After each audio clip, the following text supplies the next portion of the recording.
Welcome back! Today we're looking at Nathaniel Hawthorne's The Scarlet Letter, and we'll be talking about chapters 19 through 21. In our last episode, Hester and Dimmesdale had met in the woods, and Hester had told him who her husband was. And Dimmesdale had fallen down in despair until Hester told him that she would run away with him. And so the two of them have planned to escape from the misery of their lives here and get away. Is that a good thing or a bad thing? Well, at that moment, Hester takes off her scarlet letter and she lets loose her hair, and the sunshine just pours down on her, and it seems to be really positive. Hawthorne drops a lot of really great, happy, positive symbols. And the characters are in love. So how do we reflect back on the shame that they've been experiencing about their relationship up to this point? And is this idea of running away together a good thing or a bad thing? He gives us a lot of positive symbolism in the sunshine breaking out on Hester at that moment. But look what happens next. In comes Pearl, who's been sort of our way of measuring how the characters are doing throughout this whole story. And how does she react to seeing her mother and Dimmesdale together? Not very well. Hester calls to Pearl, and Pearl stands on the other side of the brook and stares at her. And Dimmesdale and Hester become more and more uncomfortable, and continue to try to get Pearl to come over to their side. But Pearl refuses. She refuses gentle calls. She refuses Hester saying, "Come on over before I get angry." And it's almost as if this brook has divided two worlds. Pearl is in a different world than they are. Hester felt herself, in some indistinct and tantalizing manner, estranged from Pearl, as if the child in her lonely ramble through the forest had strayed out of the sphere in which she and her mother dwelt together, and was now vainly seeking to return to it. But we come to discover that it's not Pearl who's wandered out of their relationship, but rather Hester. At length, assuming a singular air of authority, Pearl stretched out her hand, and with a small forefinger extended, and pointing evidently towards her mother's breast. And beneath, in the mirror of the brook, there was the flower-girdled and sunny image of little Pearl, pointing her small forefinger too. It's Hester who has stepped away from her relationship with Pearl. So much of her relationship is about the Scarlet Letter, and now she has cast away the Scarlet Letter. And where does that leave Pearl? Notice that it continues to show the mirror Pearl in the brook. What's going on with that? Pearl continues to feel alienated and other throughout this, as shown in the way that she is more in tune with her own reflection in the brook than she is with Hester. When Hester finally discovers what's really bothering Pearl, the fact that Hester is no longer wearing the Scarlet Letter, Hester becomes pale and points to the letter on the brook side by Pearl. "Pearl," said she sadly, "look down at thy feet, there, before thee, on the hither side of the brook." The child turned her eyes to the point indicated, and there lay the Scarlet Letter, so close upon the margin of the stream that the gold embroidery was reflected in it. "Bring it hither," said Hester. "Come thou and take it up," answered Pearl. Pearl will not cross the river until Hester has transformed herself back into the mother that she knows, bearing the Scarlet Letter. And so finally Hester goes and replaces the Scarlet Letter and puts her hair back up. What's the effect of this? Well, it's as though all the light goes away again, and she transforms back into her old self, cold and unhappy. But at that point, also, Pearl can return from across the brook, and she dances over and kisses her mother, and then kisses the Scarlet Letter. Hester then tries to introduce Pearl to Dimmesdale and get them to like each other because we're all going to be a family now. But Pearl will have nothing to do with the minister, and when he tries to kiss her, she runs over to the brook again to wash it off. By the way, it's well worth comparing the two times that Dimmesdale has kissed Pearl. He kissed her when she was 3 years old at the governor's house, when she was showing him such affection, because he was standing up for her mother in public. She refuses and washes off his kiss in the woods because she feels his hypocrisy in that. Even though he's planning on being with them, it's not the same as accepting them and accepting his responsibility for them and his place with them. Things don't bode well here. The next chapter is worse, because as Dimmesdale goes home, he begins to feel different. But not a good different, just a really weird different. Granted, the first time I fell in love, things got a little strange for me too. I started doing things uncharacteristic, more adventurous and risky, because my heart was filled with wild emotion. like squirting strangers with water guns and jumping on a conveyor belt to ride into the kitchen of the cafeteria. I'm normally such a rule follower. Dimmesdale starts acting very strange here too, and it might be just his excitement and energy over the thought of running away and being with Hester. But the way it manifests itself is somewhat disturbing, and he's decided to give the big election day sermon and then, that very day, escape with Hester. But, as the title suggests, he's in a maze.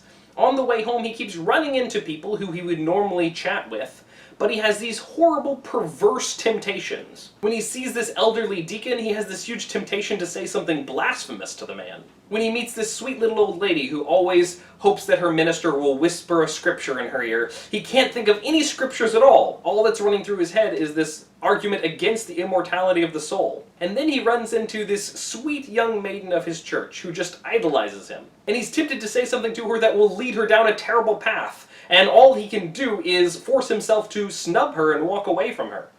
Which makes her feel terrible, but at least he didn't say something worse. And then, most outrageous of all, he sees a bunch of little Puritan children and has this temptation to teach them profanity. "What is it that haunts and tempts me thus?" cried the minister to himself at length, pausing in the street and striking his hand against his forehead. "Am I mad? Or am I given over utterly to the fiend? Did I make a contract with him in the forest and sign it with my blood? And does he now summon me to its fulfillment by suggesting the performance of every wickedness at this most foul imagination can conceive?" Just then, up comes Mistress Hibbins, the witch, and she says, "Ah, I see you've been in the woods with the black man. Next time let me know and we'll go together." "Have I then sold myself," thought the minister, "to the fiend whom, if men say true, this yellow-starched and velveted old hag has chosen for her prince and master?" The wretched minister. He had made a bargain very like it. Tempted by a dream of happiness, he had yielded himself with deliberate choice, as he had never done before, to what he knew was deadly sin. And the infectious poison of that sin had been thus rapidly diffused throughout his moral system.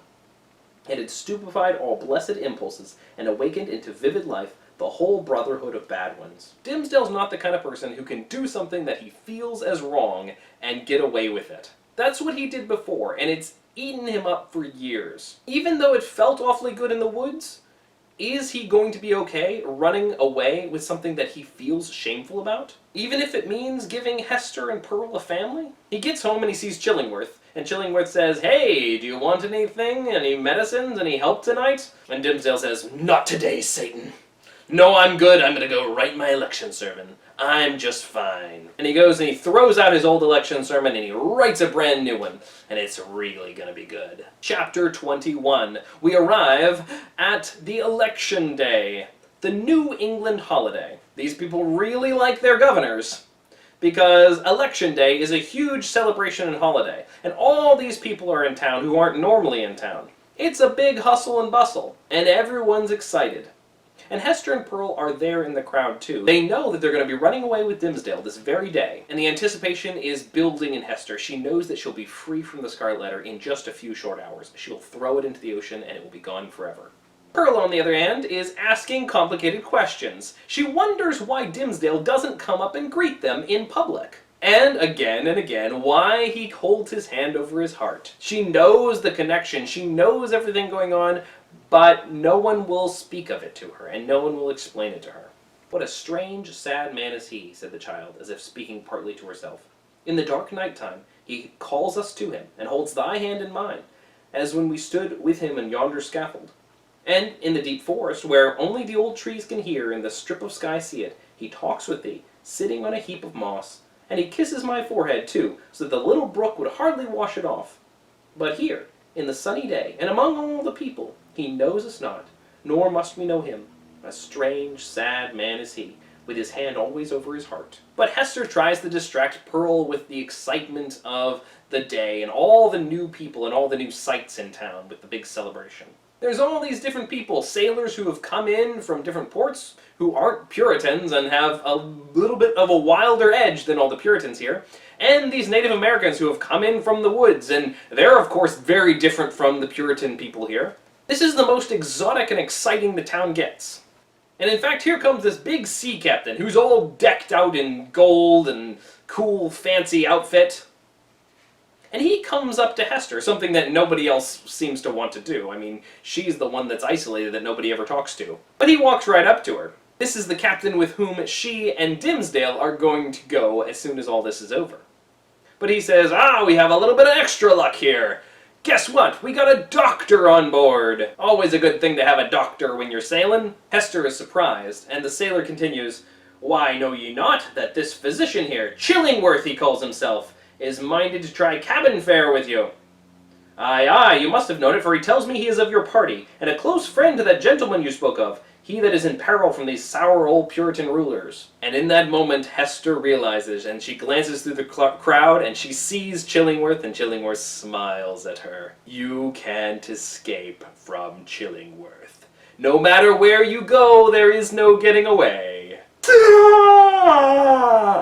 And so we come to the end of this action. Next time we have the grand finale, where we finally have our conclusion to everything. So, although it seemed briefly like this would be a good thing for Hester and Dimmesdale to run away together, it certainly doesn't seem like it through these 3 chapters. In the way that it affects Pearl, in the way Pearl reacts to it, in the way it continues to corrupt Dimmesdale's soul, leading him down a path that's going to hurt him even further. And the fact that really escape is impossible. These romantics love to run away from their problems, and escapism is such an exciting idea, but you can't escape from your shame, especially because the shame is inside of you. The devil will just follow you. Thanks for watching. You can click to subscribe or watch the next episode, and I will see you next time for the end of the Scarlet Letter. Bye-bye.